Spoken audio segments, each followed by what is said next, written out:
दोस्तों, आप सभी का हमारे YouTube चैनल केशव क्लासेस में स्वागत है। जैसा कि आप सभी को पता है कि अभी लॉकडाउन चल रहा है और लॉकडाउन के दौरान बच्चों की जो हॉलीडे लगी हुई है, जिससे कि बच्चों का जो शैक्षिक स्तर है वो बहुत ही गिरता जा रहा है। इसी चीज को ध्यान में रखते हुए हमने YouTube पर एक चैनल लॉन्च किया है। आप उस चैनल को सब्सक्राइब कर सकते हैं, लाइक कर सकते हैं, कमेंट कर सकते हैं और शेयर करना तो बिल्कुल ना भूलें। तो आइए आज हम बिना टाइम वेस्ट किए हुए हमारा टॉपिक लेते हैं। आज का हमारा जो टॉपिक है वो है भाषा, व्याकरण एवं लिपि। तो ये जो 12th क्लास में ये टॉपिक दिया हुआ है, ये 2 नंबर का दिया हुआ है, लेकिन हम इन 2 नंबर को नहीं देखते हुए हम इस टॉपिक को भाषा को लेंगे सबसे पहले, और इस भाषा को हम विस्तृत से अध्ययन करेंगे। भाषा को विस्तार से पढ़ेंगे ताकि आने वाली क्लासेस में भी हम जब भी किसी एग्जाम में बैठे तो अच्छे से उसमें फाइट कर सके और अच्छे नंबर हम उससे में प्राप्ति कर सके। तो हम आज भाषा टॉपिक को पढ़ेंगे। भाषा जो टॉपिक है, हम सभी को पता है जैसे कि भाषा, विभिन्न प्रकार की भाषा बोली जाती है। एक व्यक्ति से दूसरे व्यक्ति में अपने विचार विमर्श किए जाते हैं, विचारों का लेन देन होता है, उससे ही भाषा कहते हैं। आप पढ़ चुके होंगे। भाषा शब्द की उत्पत्ति, हमारा जो टॉपिक है वो है भाषा शब्द की उत्पत्ति। भाषा शब्द की उत्पत्ति भाष धातु से हुई है, जिसका शाब्दिक अर्थ होता है विचारों का प्रकट होना। दोबारा समझिएगा, भाषा शब्द की उत्पत्ति भाष धातु से हुई है और इसका शाब्दिक अर्थ होता है विचारों का प्रकट होना। अब जैसे कि हम रटन विद्या पर जोर नहीं देंगे, अगर हम रटन विद्या पर जोर देंगे तो हम अच्छे से अच्छे नंबर तो ला सकते हैं, लेकिन जब हम आगे आने वाली क्लासों में बैठते हैं तो हम उसका टॉपिक का जब घुमा फिरा कर क्वेश्चन किए जाते हैं तो उसका आंसर हम इतने अच्छे से नहीं दे पाते हैं। तो हम रटन विद्या से नहीं चलते हुए सीखने सिखाने की प्रक्रिया को आगे बढ़ाएंगे। हमने देखा भाषा शब्द का अर्थ होता है, भाषा शब्द भाष धातु से बना है, जिसका शाब्दिक अर्थ होता है विचारों का प्रकट होना। अब हमारे सामने टॉपिक आता है कि विचार क्या है।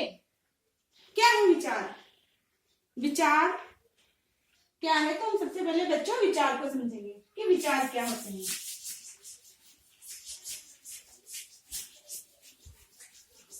आप इस चीज के फटाफट से स्क्रीनशॉट ले लेना ताकि आपको आगे आने वाले वीडियो में भी परेशानी ना आए।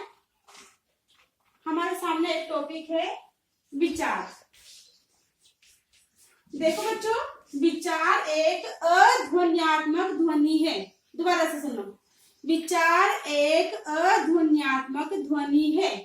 अध्वन्यात्मक, ये याद रखना आप, अध्वन्यात्मक ध्वनि है। ये अध्वन्यात्मक जो वर्ड हमने लिखा है ये 3 चीजों से मिलकर बना है। अ प्लस ध्वनि प्लस आत्मक।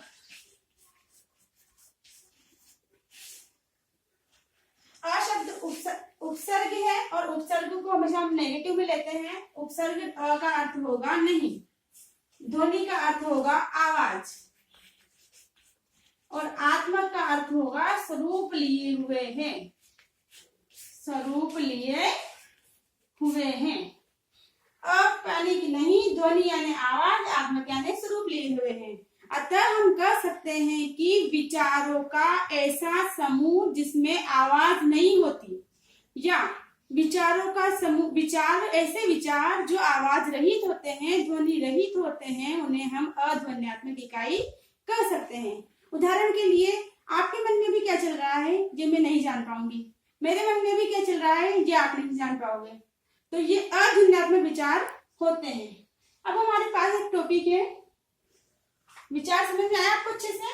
विचार एक अध्वन्यात्मक इकाई है, यानी कि जिसमें आवाज नहीं होती, जो केवल हमारी मन की सोच होती है, जिसको हम शब्दों में बयान नहीं कर पाते, ध्वनि में बयान नहीं कर पाते। अब हमारा अगला जो टॉपिक होगा वो है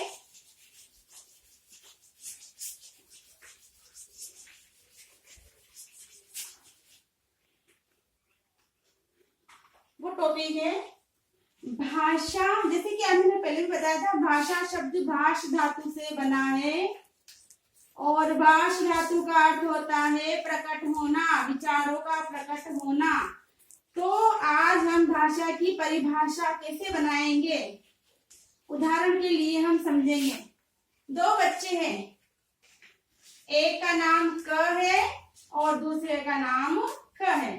इसको नहीं पता कि इसके मन में क्या चल रहा है, इसको भी नहीं पता कि इसके मन में क्या चल रहा है। दोनों आपस में कन्वर्सेशन नहीं कर पा रहे हैं। इसके मन में जो चल रहा है वो इसको नहीं पता और इसके मन में जो चल रहा है वो इसको नहीं पता। तो अगर ये अपने विचार प्रस्तुत करता है इसके सामने और ये अपने विचार प्रस्तुत करता है इसके सामने, तो आप ध्यान रखना, साधन, माध्यम, वह साधन या वह माध्यम जिसके द्वारा हम अपने विचार दूसरों तक पहुंचाते हैं और दूसरों के विचार अपने तक ग्रहण करते हैं, इसी को ही भाषा कहा जाता है। दोबारा, भाषा वह साधन है जिसके द्वारा हम अपने विचार दूसरों तक पहुंचाते हैं और दूसरों के विचार अपने अंदर ग्रहण करते हैं। अब हमारे सामने टॉपिक है भाषा के प्रकार। भाषा कितने प्रकार की होती है, ये बोर्ड क्लास में आया हुआ है। भाषा के प्रकार लिखिए।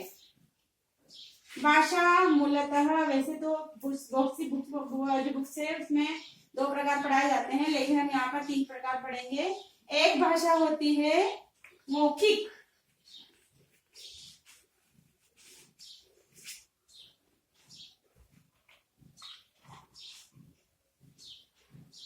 एक भाषा होती है लिखित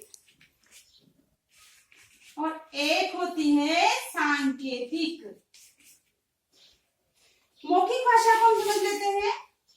जब व्यक्ति अपने विचारों को बोलकर प्रकट करे, जैसे मैं बोल रही हूँ, आप सुन रहे हैं, आप सुनोगे, आप बोलोगे, मैं सुनूंगी, तो भाषा का वह माध्यम जिससे व्यक्ति अपने विचार बोलकर प्रकट करे उसे हम मौखिक भाषा कहते हैं।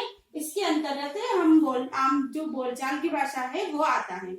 लिखित भाषा, जब व्यक्ति लिखकर अथवा पढ़कर अपने विचार व्यक्त करे तो उसे हम लिखित भाषा कहते हैं। जैसे सारी पाठ्य पुस्तकें हैं, पत्रिकाएं हैं, समाचार पत्र हैं, और ये लिखित भाषा के अंतर्गत आते हैं।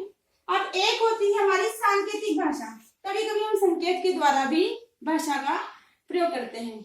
जैसे मैं एक्शन करती हूँ पढ़ाते पढ़ाते, तो आपके मन में थिंक आ जाएगी कि मैडम पानी के लिए बोल रही है, या मैं आते ही जैसे ही आंखें निकालती हूँ तो आप समझ जाते हैं कि मैडम गुस्से में हैं।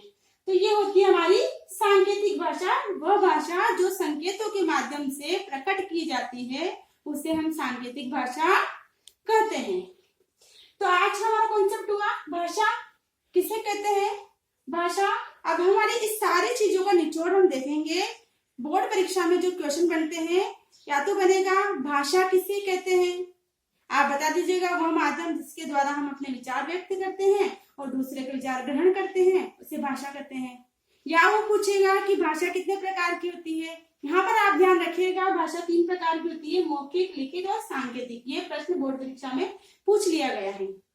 अब आइए हम हमारा अगला टॉपिक चलता है।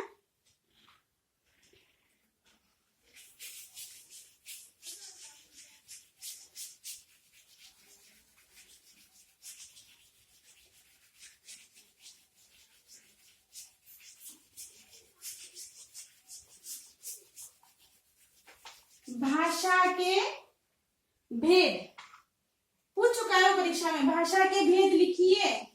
भाषा के कितने भेद होते हैं, तो यहाँ पर मूलतः हम याद रखेंगे कि भाषा के 8 भेद होते हैं।